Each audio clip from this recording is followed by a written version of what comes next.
জি, hello আসসালামু আলাইকুম। ওয়ালাইকুম সালাম। জি আপু আপনার বাড়িটা কোথায়? এই নবীনগর থেকে বলতেছি।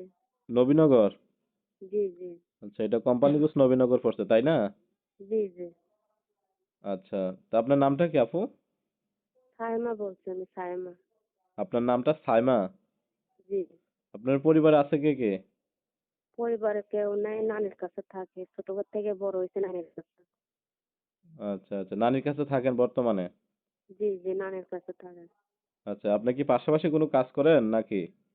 জি, জি, কাজ করে যখন যেই কাজ পাই যে সেলাই মেশিন এর কাজ করে অন্য বাড়িতে। তো সেলাই মেশিনের কাজ করেন।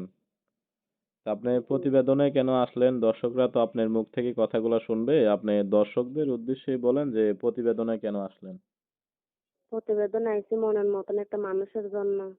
একটা মনের মতন একটা সঙ্গী পাইমু, বিয়া শাদী বইমু, যত সালা দুঃখ কষ্ট যে বুঝে, অনেক অভাবী সংসার। আচ্ছা যে যৌতুক ছাড়া আপনাকে বিবাহ করবে, আপনি বিবাহ বসবেন তাই না? জি, জি। আচ্ছা তা আপনার নাম্বারটা কি এখানে বলতে পারবেন না? আমি ভিডিও স্ক্রিনে দিব, দর্শকরা ওইখান থেকে নিয়ে আপনার সাথে যোগাযোগ করবে। যে আপনি ভিডিও স্ক্রিনে দিয়ে দেন, আমি বলতে পারবো না। আচ্ছা দর্শক আপনারা সাইমা আপুর কথাগুলো শুনলেন, ওনার নাম্বারটা ভিডিও স্ক্রিনে দেওয়া থাকবে। আপনারা স্ক্রিন থেকে নাম্বারটা নিয়ে ওনার সাথে যোগাযোগ করে ওনার বিস্তারিত জেনে নেবেন।